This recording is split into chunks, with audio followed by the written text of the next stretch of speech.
Haleluya. Selamat siang YHS Surabaya. Semangat siang hari ini, amin. Amin. Pertama kalinya saya melayani di tempat ini, jadi mungkin Anda belum terlalu familiar gitu ya. Ini siapa gitu ya. Ada pepatah mengatakan tidak kenal maka tidak sayang. Karena saya mau disayang makanya saya kenalan dulu ya. Bapak Ibu, nama saya Joshua Iwan Wahyudi. Kadang-kadang ada beberapa tempat MC-nya saking belibetnya ya, suka kenalin saya Joshua Iwan Yahudi, padahal saya bukan orang Yahudi, saya orang Jawa ya. Nah saudara, supaya nggak bingung, Pak nama kok banyak ya, ada Joshua, ada Iwan, ada Wahyu, ada Yudi, semua diborong. Anda kalau entah papasan dengan saya, entah di mana, nggak tahu ceritanya bagaimana, Anda ketemu saya, Bapak Ibu tolong sapa saya, nama saya Iwan saja. Artinya inilah pria menawan. Iwan, supaya cepat ingat Bapak Ibu ya. Saya datang dengan istri dan anak saya. Nah, anak saya sudah tidur ya. Anak saya ini 14 tahun Bapak Ibu, ditunggu ya, pakai berbagai macam cara, ganti dokter belasan kali, gagal semua. Tapi Tuhan kasih mujizat lewat cara normal, setelah 14 tahun lahirlah anak ini. Nah, tapi hari ini saya nggak kesaksian tentang anak saya, kapan-kapan undang saya lagi khusus untuk itu. Ya, butuh 30 sesi Bapak Ibu, panjang ceritanya ya. Kapan-kapan saya akan cerita. Nah, hari ini saya akan berkhotbah something yang simple Bapak Ibu ya, sederhana, tapi saya butuh Anda energinya difokuskan, semangat dikeluarkan, Anda responsif, siap Bapak Ibu ya. Coba tepuk orang di kanan Anda, di kiri Anda pundaknya, tepuk agak kenceng lalu bilang begini, kayaknya yang ini seru gitu ya. 1, 2, 3. Kayaknya yang ini seru ya. Nah orang yang tepuk Anda, gantian Anda tepuk terus bilang gini, makanya jangan tidur gitu ya. Nah, jangan-jangan kamu tepuk-tepuk saya, kamu yang tidur nanti ya. Oke, boleh slide saya dimunculkan. Hari ini judul khotbah saya adalah Deeper and Higher. Lebih dalam dan lebih tinggi. Tidak ada orang yang pengen hidupnya makin lama makin nyungsep. Makin lama makin turun, gak ada. Semua orang yang normal, yang waras dan normal, ingin hidupnya semakin hari semakin naik, semakin bertambah, semakin bertumbuh. Betul atau betul Bapak Ibu? Ya, makin hari pengen duitnya makin banyak atau makin kurang? Banyak dong, saya juga pengennya makin hari makin banyak ya. Karir tiap hari makin hari pengennya makin naik atau makin turun? Ya makin naik, itulah keinginan kerinduan kita semua. Bahkan orang Kristen punya slogan yang tidak henti-hentinya didengungkan ya. Kami akan semakin naik dan tidak pernah turun. Amin kan Bapak Ibu ya? Kita kan pengennya gitu kan, semakin naik dan tidak pernah turun. Tetapi ada sebuah hukum yang penting sekali yang kita perlu pahami kalau kita pengen hidup kita di bawah Tuhan semakin naik. Nah kita lihat statementnya, boleh dimunculkan. Semakin tinggi kehidupan yang engkau inginkan, semakin harus kuat dan dalam pondasi yang engkau butuhkan.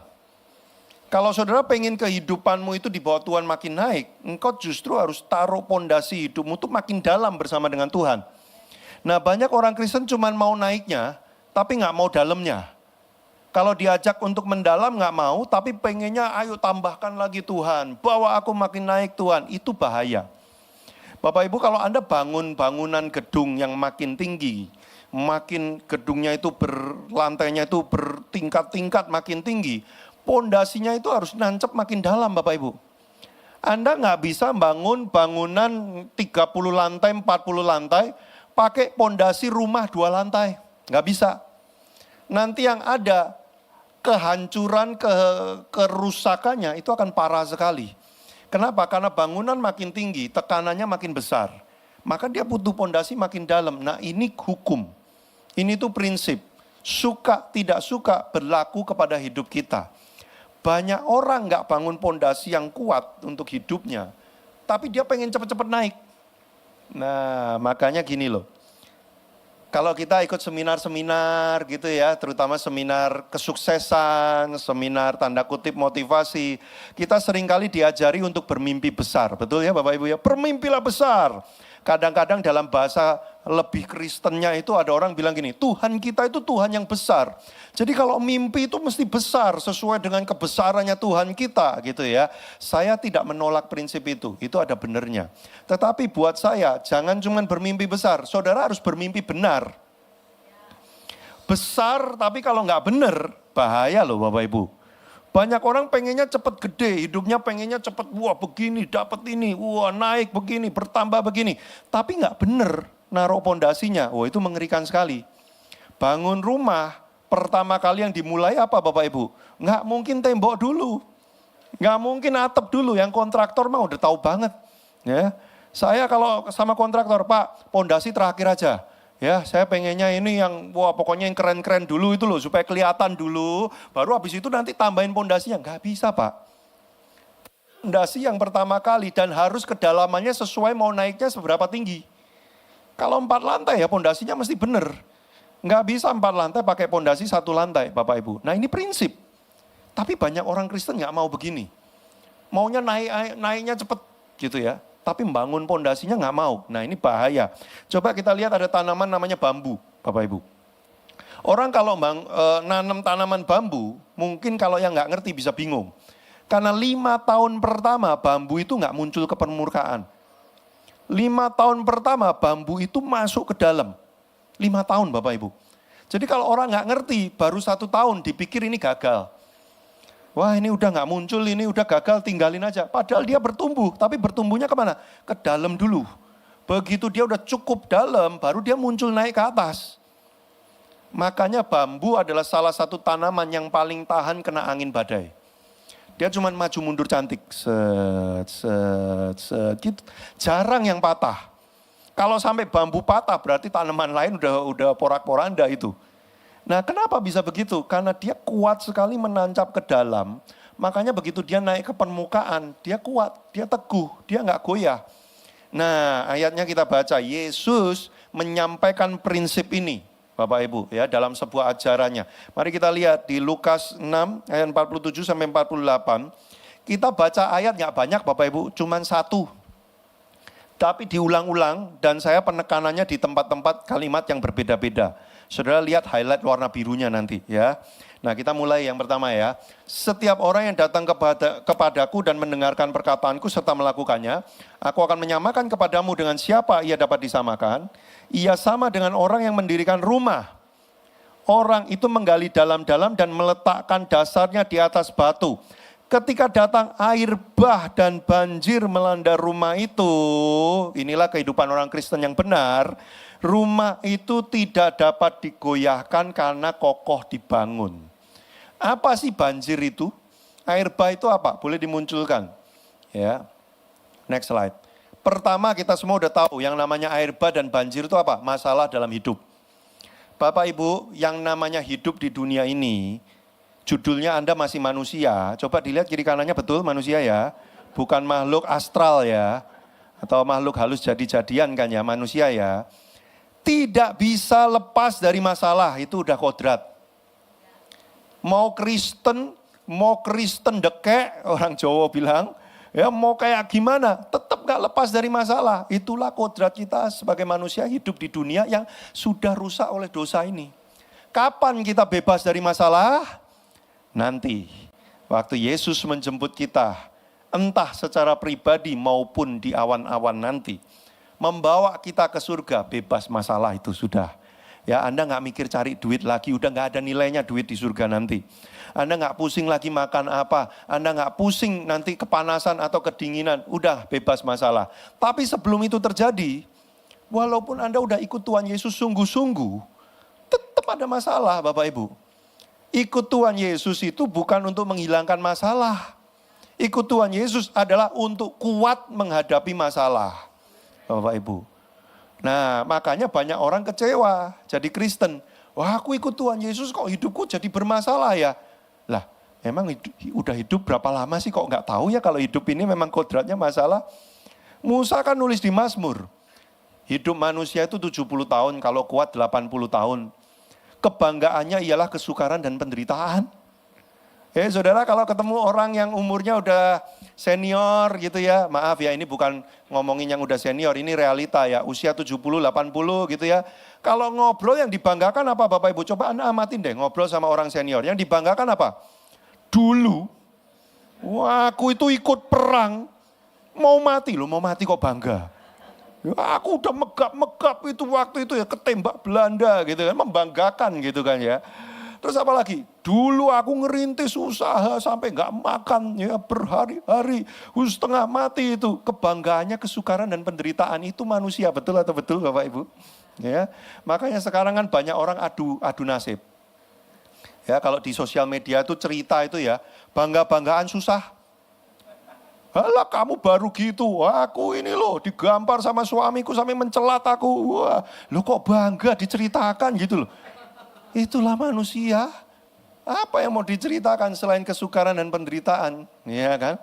Nah itulah, ikut Yesus tidak menghilangkan itu. Ikut Yesus membuat engkau kuat. Sehingga ketika masalah terjadi, engkau tidak hancur, engkau tidak goyah. Karena rumahmu kokoh dibangun. Pernikahan-pernikahan Kristen tidak lepas dari masalah. Loh saudara, tahun 2020 saya buka konseling nikah. Saya habis ambil sertifikasi marriage counselor. 2020 saya buka konseling nikah. Sejak hari itu yang konseling sama saya 80% orang Kristen. Tapi kasusnya mengerikan. Ngeri-ngeri. Saudara kalau mau tahu realita hidup, lebih terbuka matanya, jadilah konselor. Benar. Saudara pikir saudara sudah tahu buruknya dunia ini. Nanti kalau jadi konselor, saudara akan lihat betapa hancurnya dunia ini oleh dosa. Saya sejak tahu ya cerita-cerita terdalam hidup orang-orang, Bapak Ibu ya. Dalam hati saya cuma begini, memang benar kita ini butuh Tuhan Yesus.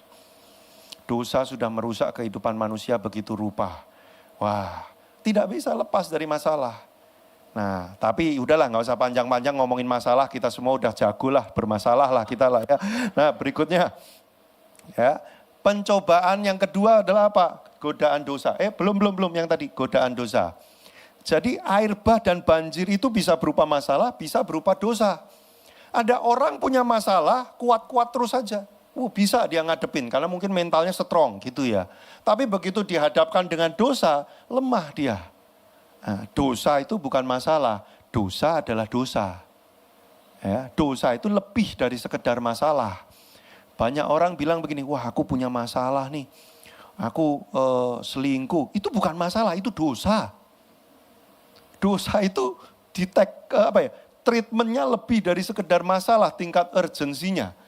Gitu ya. Ada orang kuat menghadapi masalah, tapi begitu menghadapi godaan dosa, kalah, lemah. Nah tapi saya nggak usah cepet-cepet lah, nggak usah lama-lama lah ngomongin godaan dosa. Yang ketiga ini yang jarang dibahas. Apa sih air bah yang ketiga? Rezeki. Ada toko namanya Banjir Rezeki. Nah Bapak Ibu, banyak orang berpikir gini, makin banyak tanda kutip berkatnya, berarti itu datang dari Tuhan. Belum tentu. Air bah dan banjir ini bisa berupa rezeki Bapak Ibu. Kalau engkau tidak punya kapasitas untuk menanggung rezeki itu tidak menjadi berkat tapi jadi kutuk. Saudara lihat perawakan saya. Menurut saudara saya ngangkat beban 100 kilo kira-kira kuat enggak? Kok ketawanya gitu sih saudara ya? Anda kok langsung gitu ya? Memang nggak meyakinkan sih. Dan memang saya nggak kuat beneran. Ya nggak kuat. Kalau saya suruh angkat 100 kilo nggak mampu saya.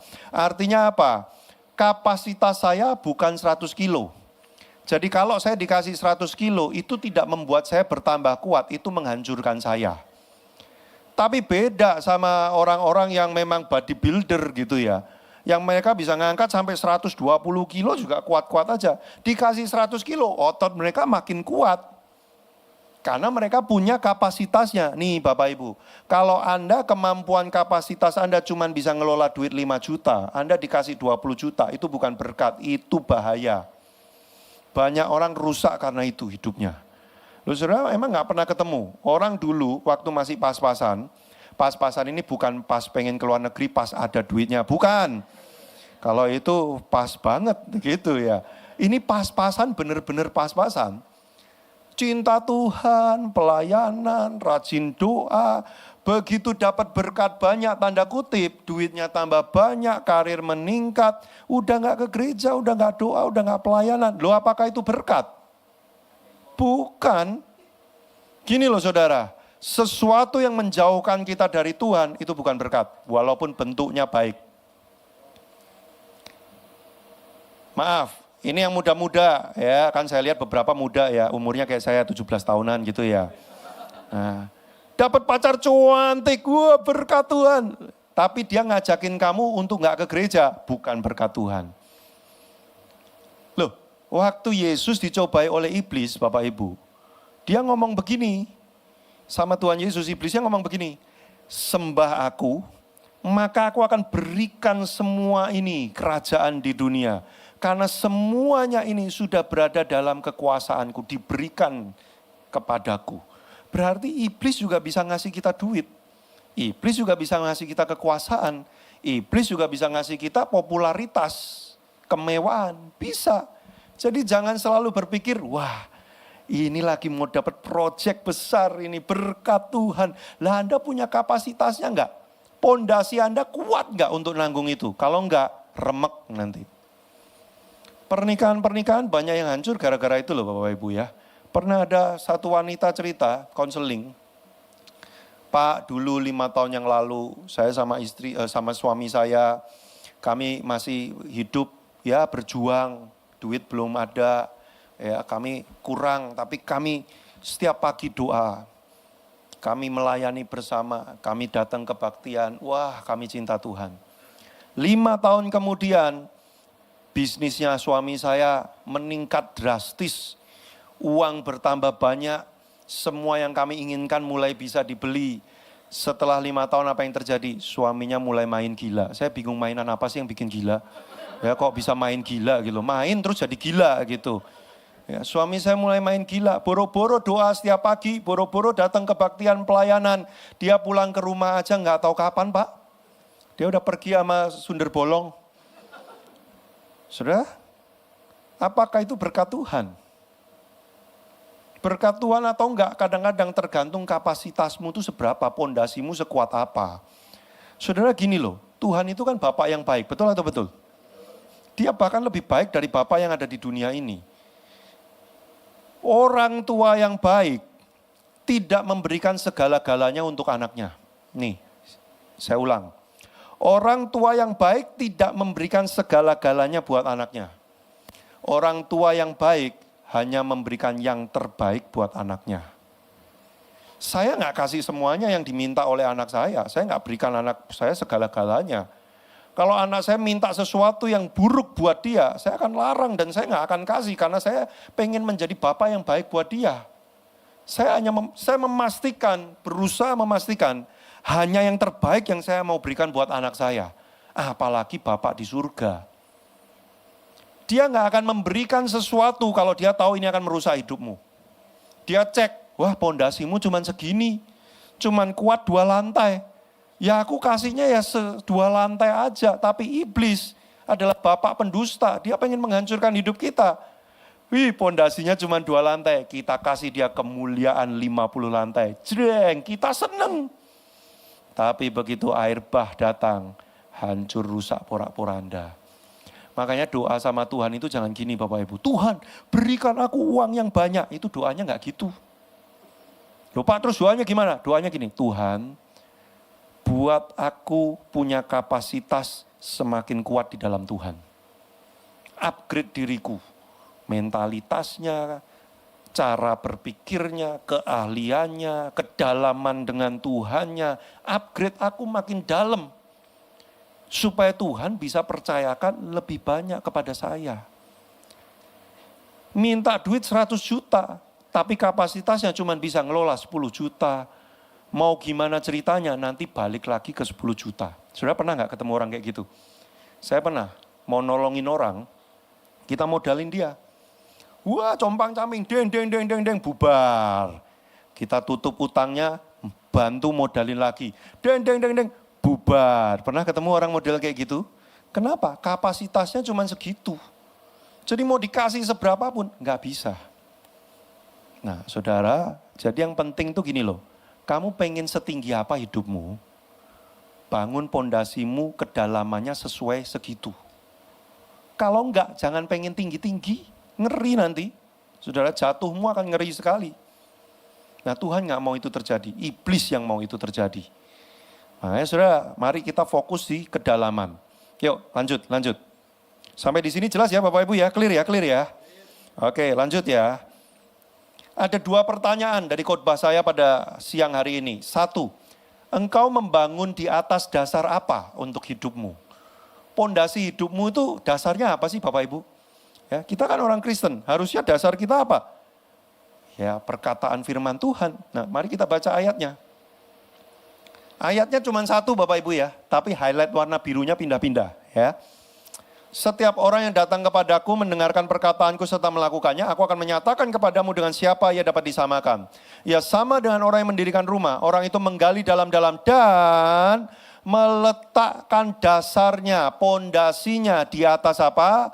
Batu, bukan pasir Bapak Ibu. Batu ini apa? Kalau Nabi Yesaya pernah bernubuat, batu penjuru itu, batu karang yang teguh itu, namanya adalah Yesus Kristus Tuhan. Orang Kristen, dasar hidupmu, pondasi hidupmu, tidak ada yang lain. Harus Yesus Kristus Tuhan dan semua firman-Nya. Loh tapi banyak orang Kristen kalau hari Minggu dengerin firman Tuhan, tapi Senin sampai Sabtu bisa dengerin astronomi, dengerin feng shui, dengerin ini, dengerin itu, campur-campur kayak gado-gado. Ya, makanya habis makan mules, ya, campur-campur semua. Nah, kadang-kadang ya Yesus, kadang-kadang ada Sun Gokong, kadang-kadang wah ganti-ganti macam-macam semua dicampur. Pokoknya mana yang kelihatannya bagus buat saya, asik, seru, wah ini boleh gitu kan. Nggak bisa gitu Bapak Ibu. Dasarmu harus Yesus dan semua firman-Nya. Nah makanya Bapak Ibu kita lihat, boleh dimunculkan pernyataannya, ayat berikutnya. Gimana sih maksudnya meletakkan hidup di atas Yesus itu maksudnya apa? Nah ini, setiap orang yang satu datang kepadaku. 2, dan mendengarkan perkataanku. 3, serta melakukan. Jadi ada 3 hal. 1, datang. Datang kepada siapa? Yesus dong, jangan ke orang pinter. Itu orang pinter itu orang ngaku pinter saudara. Ya, Anda juga bisa kalau mau. Kalau mau sama saya juga bisa loh, pulang dari sini. Coba telapak tangan, tanda tangan, garis wajah, sama isi dompet, sini saya bisa analisa semua. Loh saudara, itu tuh ada penelitiannya, ya bisa dipelajari. Ya, orang dalam waktu diajarin cuma 1 hari aja, nanti bisa baca, pura-pura baca telapak tangan saudara tuh bisa. Ya, kan kelihatannya pinter, tapi sebenarnya ngaku pinter. Jadi kalau Anda lagi ngalamin masalah, Anda lagi ngalamin sesuatu dalam hidup ini, bahkan termasuk dapat peluang cuan besar, yang pertama kali saudara harus lakukan adalah datang kepada Tuhan. Dibawa dalam doa dulu. Termasuk mau dapat cuan, doa dulu loh. Ya. Banyak kan gini, kalau orang punya masalah doa kenceng. Begitu mau dapat cuan gak usah doa. Ini mah jelas dari Tuhan. Makin gede cuannya mah dari Tuhan. Yang seperti yang saya bilang tadi loh. Itu bisa jadi banjir loh Bapak Ibu ya. Anda harus datang ke Tuhan doa. Jangan-jangan Tuhan bisa memperingatkan, lewatkan yang ini. Karena yang ini dihasilkan dengan cara-cara yang tidak baik. Kamu merusak hidup banyak orang. Kamu mengorbankan nuranimu, kamu melanggar perintah-perintah Tuhan banyak. Lewatkan yang ini. Siap gak Bapak Ibu meletakkan dasar fondasi di atas Yesus? Gak gampang loh, coba dilihat wajah kiri kanannya. Kira-kira itu wajah yang siap gak? Atau manyun? 1, 2, 3. Coba lihat. Ya, siap atau manyun gitu ya. Kayak kok gitu ya, gitu ya. Sudah datang. Kedua, jangan berhenti datang kepada Tuhan sampai engkau sudah mendengar perkataannya. Gimana cara dengar perkataan Tuhan? Tidak selalu dalam bentuk yang supranatural. Orang Kristen sukanya yang ajaib-ajaib. Johnny, nih. Senengnya yang gitu loh saudara ya. Tuhan bicara. Wah ini suara Tuhan. Senengnya tuh orang Kristen yang gitu-gitu. Loh Tuhan bisa gak lakukan kayak gitu? Bisa. Tapi kalau dia lakukan kayak gitu terus menerus setiap hari, buat apa ada Alkitab Pak? Itu yang nulis Alkitab itu ya setengah mati loh nulisnya. Dan saudara itu tebelnya segitu tebel membahas segala hal tentang kehidupan. Ngapain Tuhan berkali-kali ngomong langsung? Kadang-kadang Tuhan cuma datengin kita cuma ngomong ini, baca itu tolong dibaca. Segitu banyak, udah penjelasannya udah banyak itu, baca. Tapi kita pengen, memang orang Indonesia gitu ya saudara ya. Udah ditulis ya, Bible study. Hari apa, jam berapa. Nanti begitu newsnya selesai, tanya, Pak tadi jam berapa Pak? Sukanya tuh pengennya tuh diomongi langsung gitu loh ya. Ya Tuhan bisa nggak? Bisa. Tapi kalau dia udah memberikan Alkitab, Bu, ya dibaca gitu loh saudara. Ya. Nah, jadi bagaimana cara mendengar suara Tuhan? Salah satunya lewat Alkitab. Jangan selalu menunggu, ayo Tuhan, sekarang. Sekarang Tuhan, mana suaramu? Lah Alkitabnya di depannya dia persis, yaitu di situ. Jadi datang dalam bentuk doa, mendengar dalam bentuk apa? Baca firman.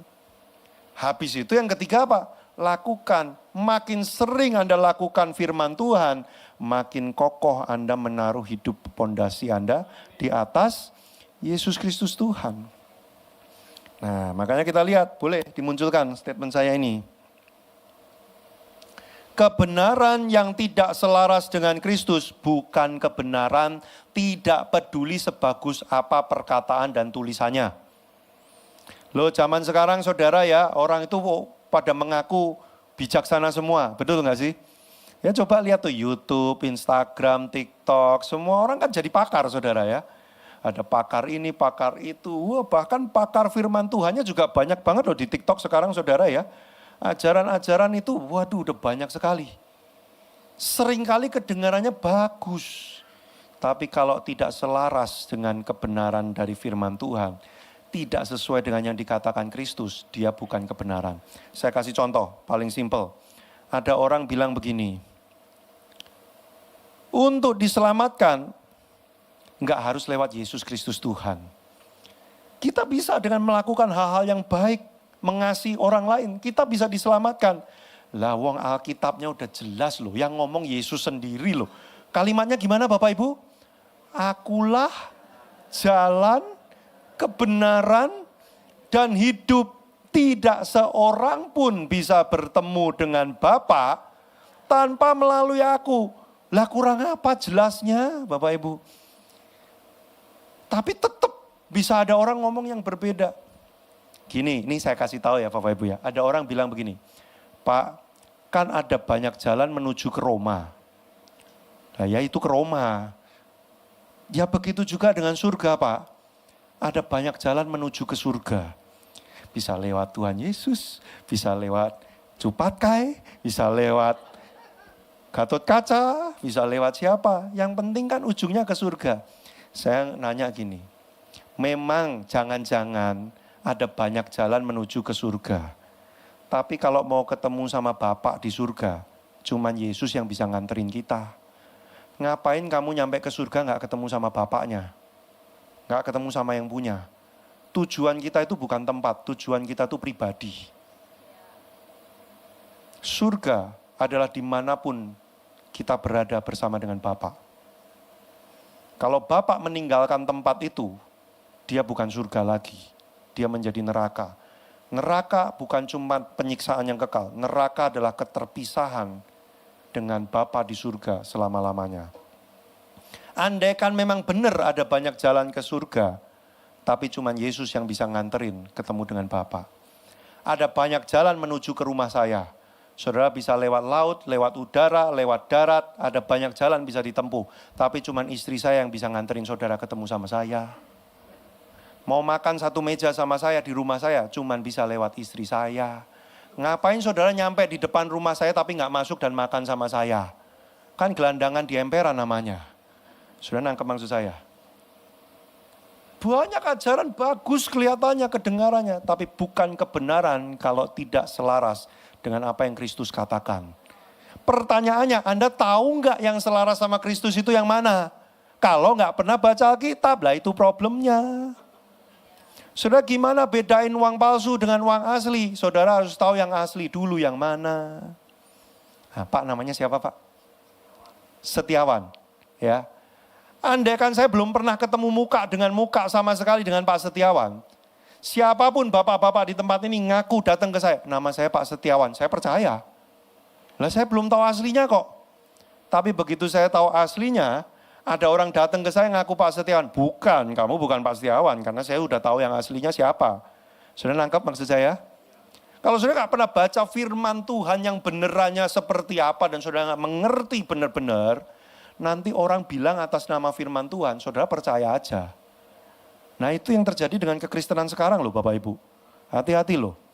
Dasar kamu Tuhan Yesus benar-benar atau bukan ditentukan dari apa? Datang, dengar, lakukan. Oke, berikutnya.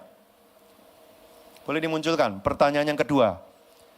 Oke, dasarnya memang Tuhan Yesus. Tapi seberapa dalam? Oh dalam Pak, aku ini jadi orang Kristen udah 30 tahun loh Pak. Jangan gitu loh, saya ini udah pelayanan, saya udah ini. Bapak Ibu, kedalamanmu bersama dengan Tuhan tidak ditentukan dari berapa lama kamu menjadi orang Kristen. Tidak ditentukan seaktif apa kamu melayani. Hati-hati. Wis, setiap kali ketemu, Shalom Alaihim. Di sini dalam banget ini rohani banget ini orang nih pasti ini ya. Loh, pernah nggak ketemu orang yang apa-apa itu keluar ayat semua? Ya, mau makan di mana? Makananku bukanlah roti saja, melainkan melakukan kehendak firman Tuhan. Kita langsung ciut gitu ya, mau ngomong babi panggang, samcan kayak langsung dosa banget gitu ketemu orang-orang kayak gitu. Wah, apa-apa firman Tuhan, apa-apa Shalom Alaihim, apa-apa. Oh, diberkatilah engkau ya. Hosh, luar biasa banget gitu loh. Tidak ditentukan dari itu, saudara. Makanya gambarnya tolong dimunculkan gambarnya. Ya. Kita ini sukanya kayak gini nih, di permukaan tuh kelihatannya mana yang mentereng, wah hebat-hebatan gitu ya. Pelayanan, wah apal ayat-ayat, hebat sekali ngomongnya rohani. Tapi coba dibuka dalamnya, coba. Slide berikutnya. Nah, yang kanan ternyata pendek, nggak dalam. Yang kiri kelihatannya culun, nggak meyakinkan, tapi ternyata dia dalam bersama dengan Tuhan. Ini ketika nanti muncul masalah, siapa yang bertahan? Bapak Ibu yang kanan nyabutnya mah gampang banget. Jret, selesai dia. Tapi yang kiri, berat nyabutnya. Karena kuat menancap di dalam. Saudara, yang namanya pondasi itu nggak pernah menarik. Saudara kalau main ke rumah temen yang baru bangun rumah, baru gres gitu ya. Saudara main ke rumahnya. Saudara kan datang pasti gini dong. Mana kamar tidurnya mana tempat makannya, mana dapurnya, mana rooftopnya, bener gak sih? Kan pengen lihat desain-desain kerennya kan di situ kan. Ada gak di antara saudara datang main ke rumah teman, mana pondasimu mana? Aku pengen lihat pondasimu dulu, bikinnya gimana? Gak ada saudara yang pengen tahu pondasi. Karena memang gak menarik. Orang Kristen kalau cari gereja, datang ke gereja, misalkan Bapak Ibu ini bukan nyindir ya, ini nabrak ya. Kalau ada di antara Anda yang kesasar nih, datang ke gereja ini nih hari ini ya. Entah gimana jalan, loh ini kok ada nyanyi-nyanyi, aku masuk ya udahlah duduk, Anda kesasar di sini. Ya, jangan seperti yang saya contohkan ini ya, cari gereja gini. ID-nya berapa gede? Bawa meteran ke gereja.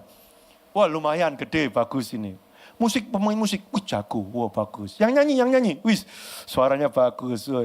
Itu yang kelihatan di permukaan. Bukan nggak boleh loh ya. Boleh, nggak apa-apa. Gereja saya di Jakarta juga kami berusaha upgrade semuanya. Tapi jarang orang Kristen nyari gereja, tanya sama pemimpinnya gini, Pak, di gereja ini ada komsel nggak? Jarang. Pak, gereja ini ada bahan saat teduh tiap hariannya nggak? Jarang. Pak, di gereja ini kami diajari gimana memastikan bahwa kami akan saat teduh tiap hari. Jarang. Pak, gereja ini ada kelas pendalaman Alkitabnya enggak Pak? Jarang.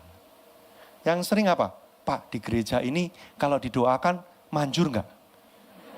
Yang sakit langsung sembuh enggak? Yang miskin langsung jadi kaya enggak? Kalau iya, saya mau di gereja ini. Nah, yang kelihatan Bapak Ibu, enggak ada orang nanya pondasimu mana, enggak ada. Dan Bapak Ibu kalau Anda belajar dunia konstruksi, namanya pondasi bentuknya ya gitu-gitu. Ya, nggak ada pondasi minimalis modern, nggak ada. Pondasi klasik, pondasi gaya Skandinavian, nggak ada. Tapi kalau desain interior, wah yang keren-keren banyak saudara ya. Makanya jadi orang Kristen itu jangan gini. Halah, datang dari Jakarta jauh-jauh diundang, khotbahnya suruh baca Alkitab lagi.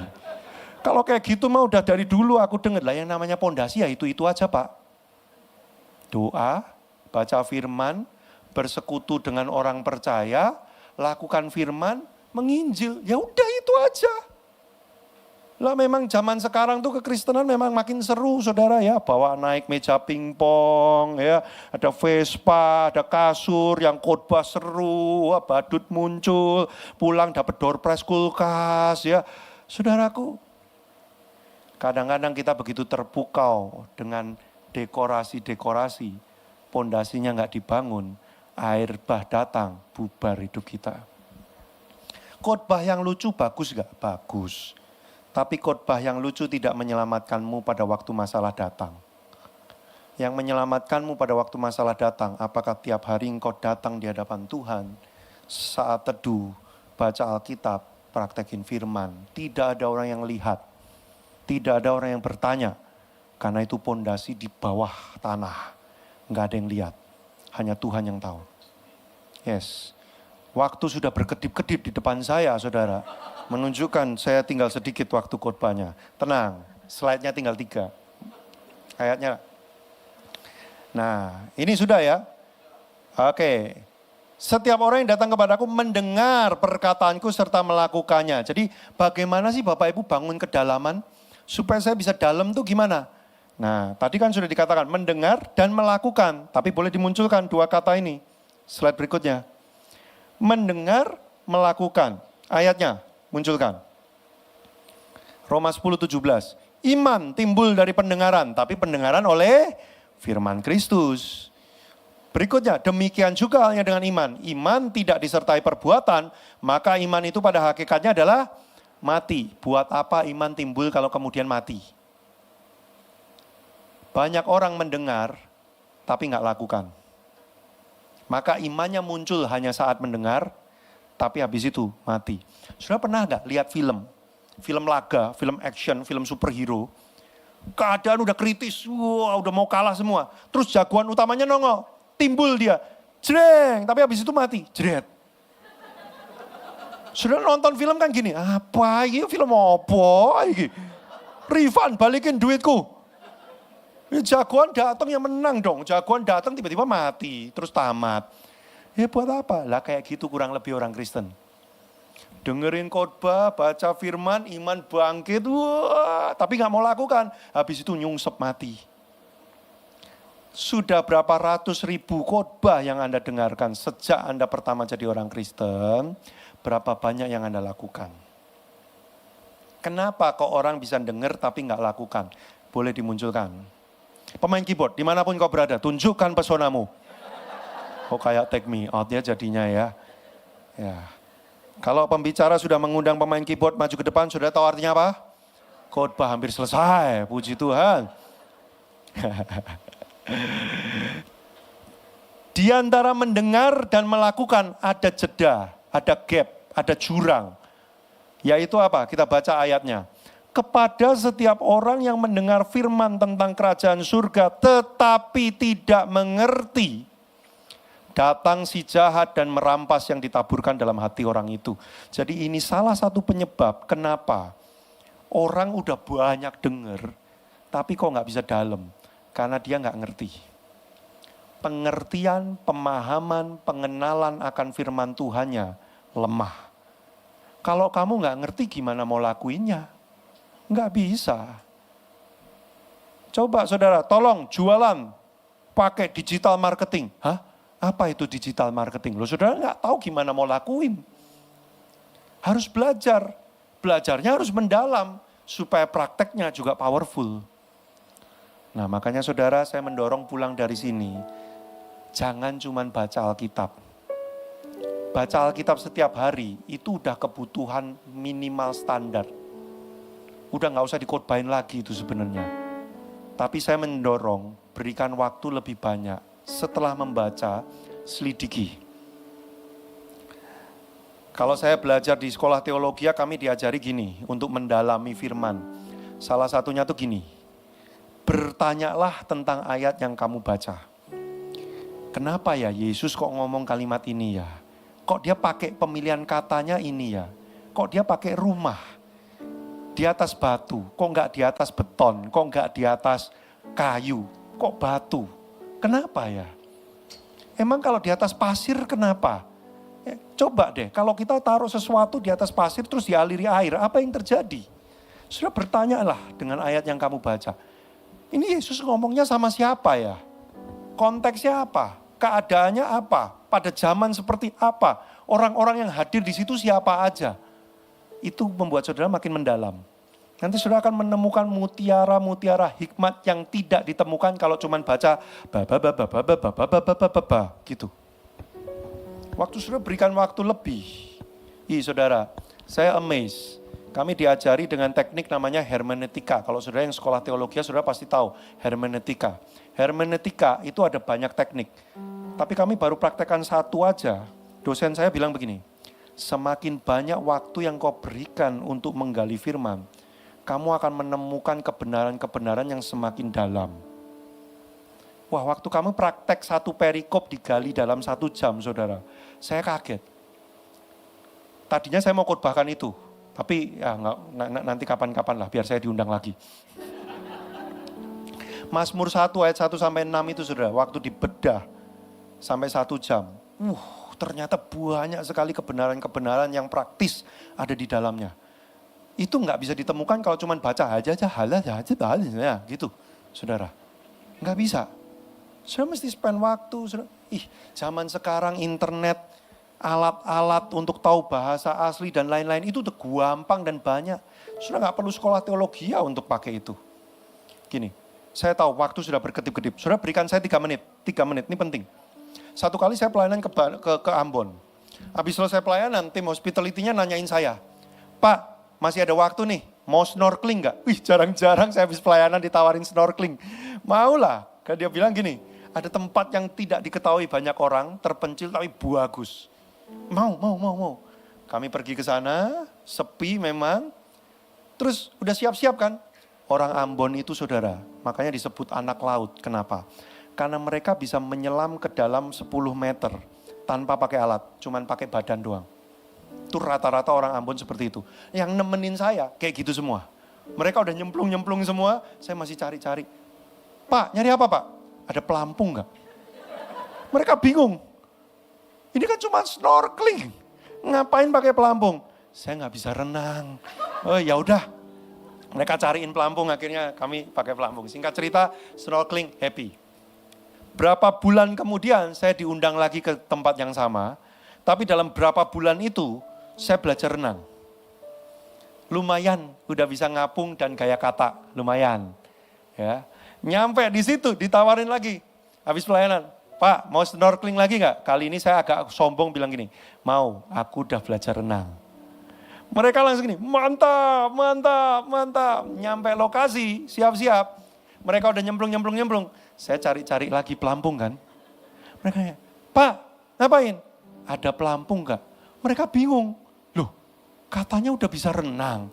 Kok masih pakai pelampung? Iya, saya cuma bisa ngapung. Nah, saya masih takut tenggelam. Soalnya ini laut gitu ya, bukan kolam renang. Laut terus berapa meter itu udah tubir langsung gelap gitu kan. Saya ngeri kan. Ada pelampung nggak? Mereka terheran-heran, mereka bengong. Ternyata Bapak Ibu, bagi orang Ambon, kata bisa renang, itu artinya bisa nyelam 10 meter tanpa pakai alat. Jadi waktu saya ngomong, saya udah belajar renang, mereka bilang mantap. Di kepala mereka tuh saya udah belajar diving. Dipikirnya, ternyata saya baru cuman kecipak-kecipak. Saudaraku, banyak orang Kristen cuman kecipak-kecipak, udah happy bisa snorkeling doang, tapi ngerasanya udah dalam. Sama orang Ambon diketawain. Belum bisa nyelam 10 meter, kamu gak bisa melihat keindahan di dalam laut. Kamu cuma bisa lihat di permukaan. Tuhan indah gak di permukaan? Indah. Tapi kalau engkau tahu kedalaman Tuhan lebih dalam lagi, imanmu gak goyah. Saudara, iman di permukaan cuma mengantarkan engkau mengikut Yesus pada waktu keadaan baik-baik saja. Tapi iman di kedalaman mengantarkan engkau tetap ikut Yesus sekalipun keadaan tidak baik-baik saja. Engkau tidak goyah sekalipun air bah datang. Jadilah dalam, saudara. Makanya kalau ada Bible study, ikut. Kalau ada pendalaman, ikut. Bawa kerohanianmu lebih dalam. Saya tutup dengan statement. Boleh, slide terakhir. Kedalamanmu bersama Tuhan menentukan seberapa tinggi Tuhan bisa angkat hidup kita. Seberapa tinggi Tuhan menaikkan hidupmu, ditentukan sedalam apa engkau bersama dengan Tuhan. Ayo saudara, jangan jadi orang Kristen dangkal. Haus, kejar firman lebih dalam lagi. Mau Bapak Ibu Saudara? Yes, mari kita berdoa. Haleluya. Saya terdorong nyanyi sekali Yesus, selamanya Yesus. Tim worship hafal? Bantu karena saya nggak hafal. Terus terang banget. Janjian ada dulu.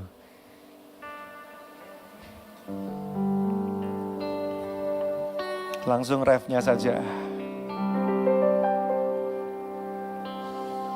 Sekali Yesus, selamanya Yesus, harapanku tak akan hilang, karena kasih-Nya sekarang ku ada. Oh Yesusku, ku cinta Kau. Sekali lagi.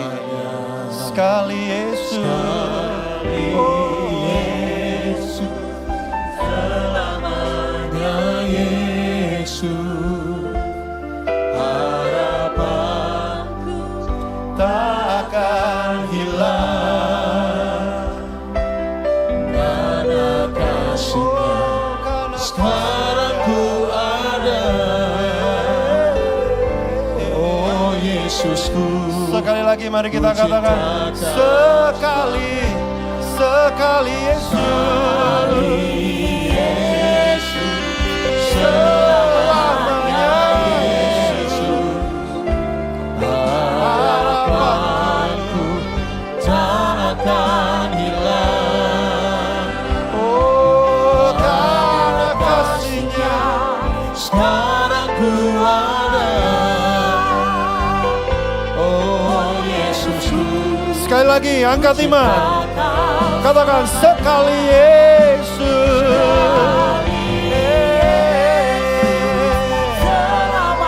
Sampai selamanya. harapanku tak akan hilang, karena kasih-Nya sekarang ku ada. Oh Yesusku, Ku cinta Kau selamanya. Mungkin kehidupan ini tidak akan menjadi semakin mudah, karena yang jahat akan semakin jahat. Tapi kami tidak akan goyah karena kami berpegang kepada Engkau Tuhan. Kami akan menancapkan hati kami, jiwa kami, dedikasi kami kepada Engkau sedalam-dalamnya. Roh Kudus, tolong kami mulai hari ini ketika kami membaca firman-Mu, berikan kami kehausan, rasa lapar yang lebih lagi untuk mengerti lebih dalam. Roh Kudus, Engkau adalah roh yang menuntun kami kepada seluruh kebenaran. Karena itu tuntunlah kami, supaya kami mengerti lebih dalam lagi. Setiap kami membaca kalimat demi kalimat menjadi hidup, perkataan-Mu, ilham ilahi itu menjadi semakin hidup kepada kami.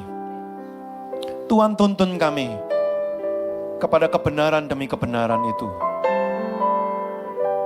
Aku menyerahkan jemaat-Mu di tempat ini ke dalam kuat kuasa pegangan tangan-Mu Tuhan. Tidak ada ajaran-ajaran lain yang mengombang-ambingkan kami, tapi hanya Yesus Tuhan yang kuat di dalam jiwa kami. Kami serahkan ke dalam tangan-Mu, firman yang kami dengar dimateraikan oleh kuasa Roh Kudus, melekat dalam roh dan jiwa kami, menjadi kekuatan seumur hidup kami. Haleluya. Dalam nama Yesus kami berdoa. Sama-sama kita katakan, amin. Amin. Yeshua Mashiach bless you.